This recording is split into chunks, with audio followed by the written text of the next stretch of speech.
इस वीडियो को शुरू करने से पहले मैं आप सभी को बता दूं कि ये वीडियो खास तौर पर उन लोगों के लिए है जो पहले कभी पबजी खेलते थे, खेल रहे हैं या फिर खेलने के बारे में सोच रहे हैं। बहुत सारे लोगों को पबजी खेलने की आदत लग चुकी है और लोग इसे बुरा भी मानते हैं, लेकिन आज हम उसी पबजी गेम से जिंदगी की कुछ ऐसी सीख सीखेंगे जो आपको पता होना चाहिए। जो लोग पबजी खेलते हैं उन्हें तो बहुत ही मजा आने वाला है, लेकिन जो लोग पबजी नहीं खेलते हैं वो लोग भी इस वीडियो को जरूर देखें, क्योंकि आपको सीखने को मिलेगा कि कैसे हर एक चीज से आप कुछ न कुछ जरूर सीख सकते हैं। हम सीखना शुरू करें उससे पहले यदि आपने हमारे नए channel Mahendra Dogne life coach को सब्सक्राइब नहीं किया है तो सब्सक्राइब करके बेल आइकन जरूर दबा लें। पबजी गेम से सबसे पहले आपको सीखने को मिलता है कि जीवन में हमेशा प्लानिंग बनाकर काम करें। जब भी आप प्लेन से जमीन पर उतरते हैं तो उसके बाद एक सर्कल बनता है। वो सर्कल धीरे धीरे छोटा होता जाता है और आपको उस सर्कल के अंदर रह के खेलना होता है, लेकिन कई लोग बिना प्लानिंग करके सर्कल से बहुत दूर उतर जाते हैं और उसके बाद वहीं पर एक दूसरे को मारते रहते हैं और उसके बाद वो ब्लू जोन में आकर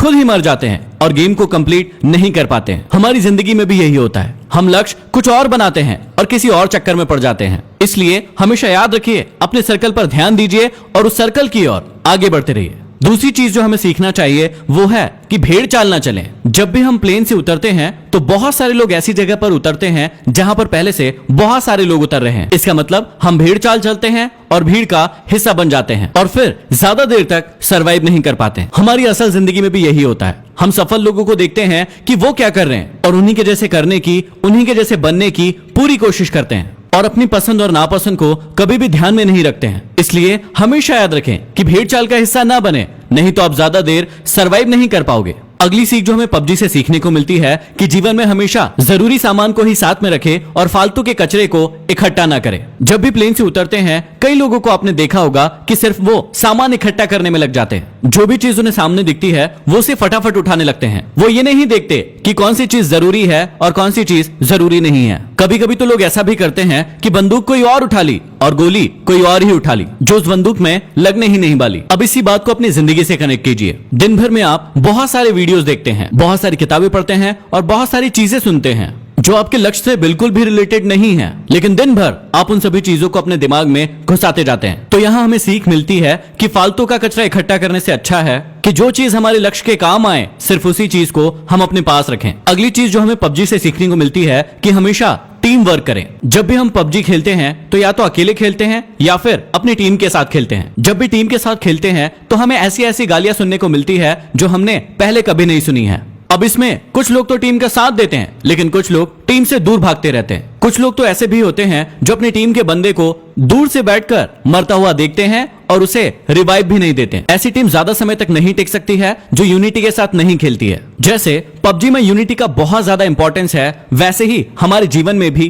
टीम वर्क और यूनिटी का होना बहुत ज्यादा जरूरी है। नहीं तो कौन व्यक्ति आकर आपको कम मार जाएगा आपको पता भी नहीं चलेगा। अगली चीज जो हमें सीखने को मिलती है कि हमेशा कमजोर साथी को साथ लेकर चले। जब भी हम पबजी खेलते हैं तो हमारे साथ कोई ना कोई व्यक्ति ऐसा जरूर जुड़ जाता है जो नया होता है और जिसे ज्यादा खेलना नहीं आता है, लेकिन हम उसका मजाक उड़ाते हैं। कभी कभी तो ऐसा भी होता है कि यदि आप 3 लोग खेल रहे हैं और 2 व्यक्ति वाली कोई कार मिली तो 2 व्यक्ति बैठकर उस पर निकल लेते हैं और एक व्यक्ति को पीछे ही छोड़ देते हैं। ना तो आपको पबजी गेम में ऐसा करना चाहिए और ना ही आपको अपने जीवन में ऐसा करना चाहिए। जो भी लोग कमजोर है उन्हें हमेशा अपने साथ लेकर आगे बढ़ना चाहिए। अगली सीख जो आप सभी के लिए बहुत ही ज्यादा इंपॉर्टेंट है, ज्यादा साधन जुटाने की अपेक्षा जो साधन आपके पास है उसमें बेहतर परफॉर्म करने की कोशिश करें। पबजी खेलते समय आपने एक बात बहुत नोटिस की होगी कि कुछ लोग ऐसे होते हैं जो सिर्फ सामान ढूंढते रहते हैं। उनका गेम पर ध्यान बिल्कुल नहीं होता है। वो जहां जाते हैं सिर्फ और सिर्फ सामान ढूंढते रहते हैं। खेलने के लिए उनके पास बंदूक होती है, लेकिन वो पूरे टाइम 6 का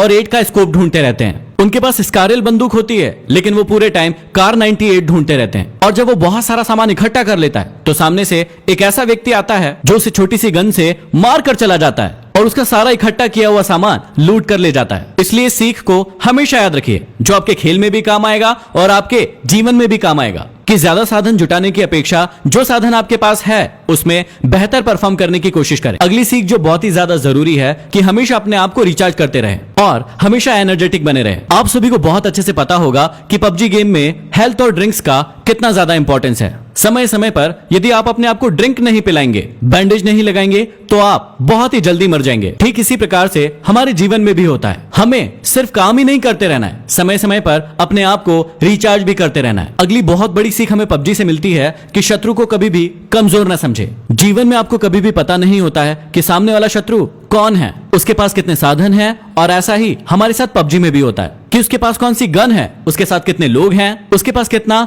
हेल्थ है, ये आपको कभी भी पता नहीं होता है। इसलिए आप दबंग बन के उसके सामने छाती चौड़ी करके खड़े मत हो जाइए, क्योंकि कई बार ऐसा भी होता है कि एक नया खिलाड़ी भी एक प्रो खिलाड़ी को मार कर चला जाता है। कई बार हमारे जीवन में भी ऐसा ही होता है, हम अपने कॉम्पिटिटर को अपने से कमजोर मान लेते हैं, जो कि हमारी हार का बहुत बड़ा कारण होता है। इसलिए आप कभी भी शत्रु को कमजोर ना समझे। अगली सीख हमें मिलती है कि सही मौके का इंतजार करें। आप सभी ने बहुत अच्छे से सुना होगा कि मौके पर चौका लगाना, इसका मतलब होता है कि आप सभी को सही मौके का इंतजार करना है। कई लोगों को आपने पबजी गेम में देखा होगा कि वो खुलेआम घूमते रहते हैं और धड़ाधड़ गोलियां चलाते रहते हैं, लेकिन एक व्यक्ति दूर पर स्नाइपर लेकर बैठा होता है और एक ही शॉट में उस व्यक्ति को मार गिराता है। कई बार आपको लोग कहते होंगे कि छुपकर क्यों बैठा है, सामने आकर खेल, लेकिन कई बार छुपकर बैठना ही सही मौके का इंतजार करना होता है। इसलिए आप हमेशा जीवन में भी सही मौके का इंतजार करें और उसी के बाद एक्शन लें। और अगली जो सबसे बड़ी सीख है, जो जीवन का सत्य भी है, कि जब आप मरेंगे तो आपके अपने लोग ही आपके सामान को लूट कर ले जाएंगे। इसलिए जीते जी अपनी लाइफ को पूरी तरीके से एंजॉय कीजिए। जो भी साधन आपके पास उपलब्ध है उसका पूरा उपयोग कीजिए, क्योंकि मरने के बाद तो लुटेरे बैठे ही हैं। तो ये कुछ सीख थी जो हर इंसान को पबजी गेम से जरूर सीखना चाहिए। इस वीडियो को हर पबजी खेलने वाले तक जरूर पहुंचा दीजिए ताकि वो बहुत कुछ सीख सके। इस वीडियो को लाइक कीजिए। यदि अभी तक हमारे नए channel Mahendra Dogne life coach को सब्सक्राइब नहीं किया है तो सब्सक्राइब जरूर कर लें और बेल आइकॉन दबा लें। अगले वीडियो में फिर मिलते हैं। धन्यवाद।